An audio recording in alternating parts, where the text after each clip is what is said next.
Hi, Bartek Urban. Join me for a review of the Lexus ES.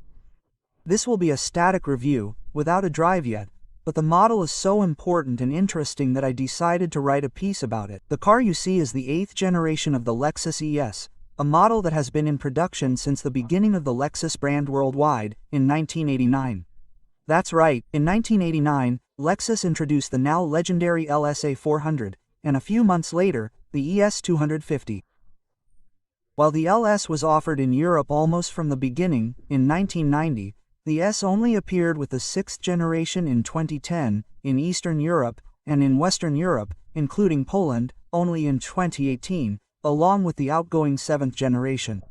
But now we're in 2025, and the 8th generation won't actually hit the streets until the following year, 2026, or at least in the middle of it. The example you see is a pre-production model, as production will begin in the middle of next year. That's why I'll keep mentioning that not everything will be identical in the production version, but visually there won't be any major changes, and the Lexus LS will look exactly as you see it. The new S follows the new Lexus and Toyota design language, which you may have already seen in the RZ or Crown models, among others. Well, you might have seen the RZ, as it's not a very popular car on our roads, just like Toyota's Crown family. But regardless, it's modern and has sharp lines, even sharper than the previous generation, at least at the front, because at the rear we have a large, excellent fascia running the entire width with a Lexus lettering in the center. This one reminds me a bit of the new CHR, because it also has a fascia and the CHR lettering there. However, in my opinion, the fascia looks better here. I'm not sure what to make of that side embossment that extends from that grille. In profile, the car doesn't look like a sedan at all, but rather like a Grand Coupe. From the side, it's clear that the new Lexus S is designed for electric cars, as it's very tall. Seriously, the car is 155 centimeters tall, which is more than, for example, the Toyota CHR, which is a crossover. The new S is a whopping 11 centimeters taller than its predecessor, and 11 centimeters is a significant amount. Unfortunately, a similar situation is the new BMW 5 Series, where the body is also higher, and the electrification is immediately apparent. The car shown is the electric version, but the only visual difference compared to the diesel models is the open front grille. And that's it. The car will also be available with different wheels, and apparently, the diesel and hybrid versions will only be 19 inches, while the electric versions will be 21 inches. I don't know if there will be a choice, or if it will always be this way, but I bet there will be. And those 21-inch wheels have plastic aero caps.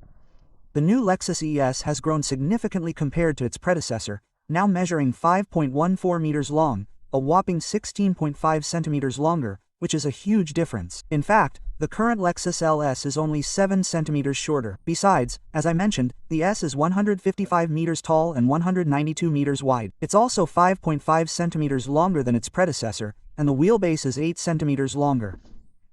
The new S is a truly large car, and as I said, it's still a sedan, which might be a drawback for some, as it's not as practical. The trunk has a capacity of 500 liters, which is 50 liters more than its predecessor. It's incredibly deep. Seriously, you practically have to climb inside to get to the bottom of the trunk. Unfortunately, it's also not upholstered like almost every sedan on the market today. It's a shame, because I'd expect such niceties from a premium car. Although there's still a slim chance it will be built into the production S version, I wouldn't expect it. And the lamp you see is, of course, an extra built-in feature and won't be part of the car's equipment. I recorded this in a studio, and it's very dark there, so I asked for an additional light to be added to the trunk. I also found shopping hooks in the trunk, no cigarette lighter socket, and the floor has a second floor where we can store small items, in this case charging cables or a repair kit, but all that padding can be removed and you'll probably be able to fit a spare tire in there.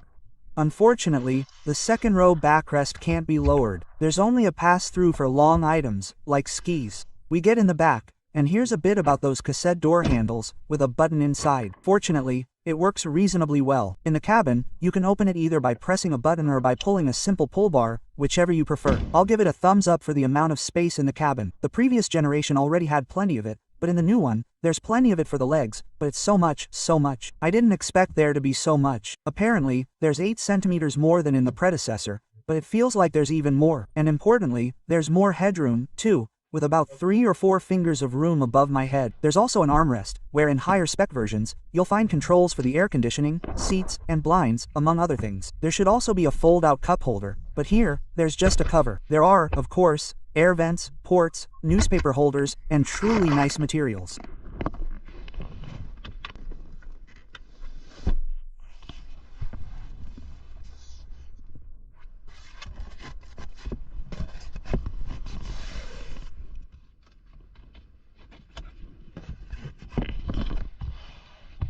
In the front, we're also greeted by comfortable and very comfortable seats, although it's pointless to even talk about comfort. I spent maybe an hour in the car, maybe a bit longer. I'll have to test this out on the road. The seat is, of course, fully electrically adjustable, as is the steering wheel.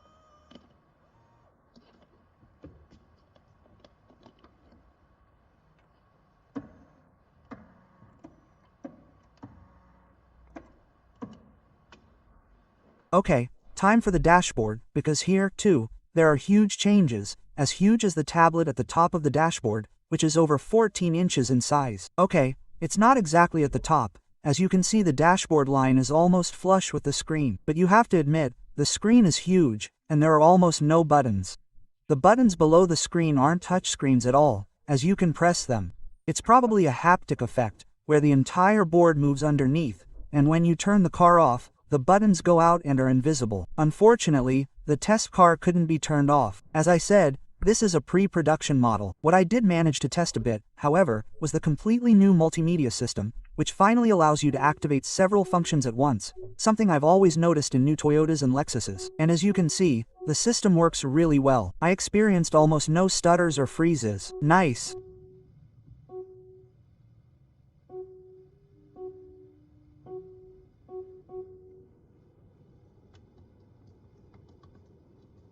There were some errors in the digital gauges, but that's because this is a pre-production model connected to a battery, so don't worry about that. The gauges are also new, with several themes and a very advanced onboard computer. And importantly, the instrument cluster and multimedia finally look very modern.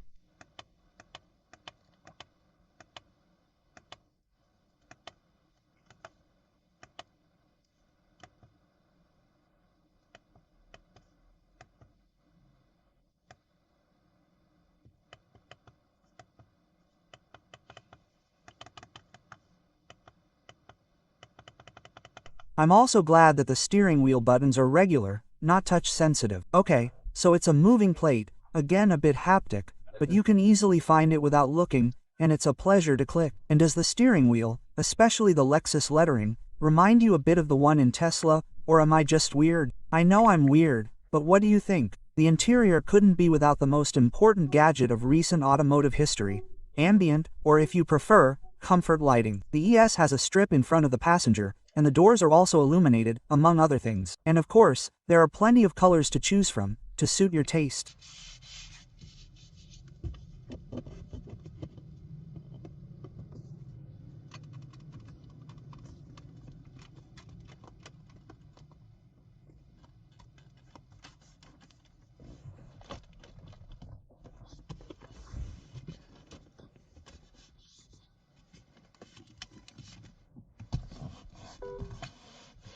I've always liked the materials in Lexus cars, and that's no different here. The fit is a bit more difficult, but here again, the manufacturer insists that this is a pre-production version of the final version. It's supposed to be better. I'll take your word for it.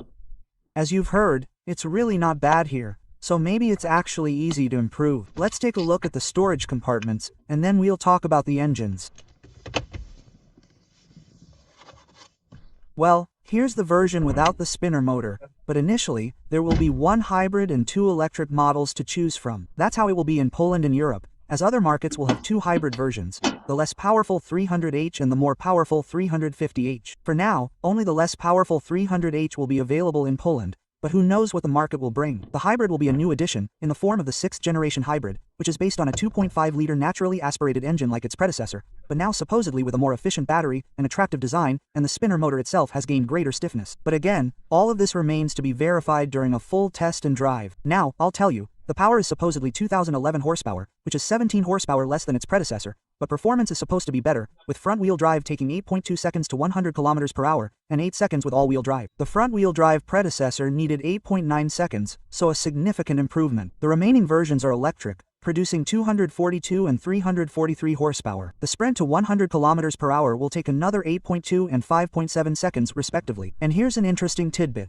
The electric ESA version will have an electrically operated tailgate, but it works by pressing the entire tailgate, pressing a physical button, which then opens the tailgate. I mention this because it looks like there's a touchscreen button on the tailgate, but there's nothing there. You just press the entire tailgate. And yes, I agree, the electric fuel filler cap is definitely an unnecessary gimmick, but that's the way we drive today. So, it's time for a price list. There's no official price list yet, but I know from Dexys Polska that during the first previews of this car, which will likely take place this October or November, the pre-sale price for the hybrid will be around 260,000 Polish zlotys. The later price is expected to be slightly below 300,000 Polish zlotys. The official price list should appear at the end of this year or early next year. For now, the price list for the outgoing SAW is still available, and as you can see, the hybrids start at 271,000 Polish zlotys. Of course, that's the regular price, because it's on the SAW market, but these are very significant discounts. From what I've seen, they can reach up to 60,000 to 70,000 PLN. But I always quote the regular price. So, the new ES will definitely be more expensive, but not significantly. But is it significantly better? Unfortunately, I can't judge without driving it. In fact, it's difficult to judge even from a static perspective,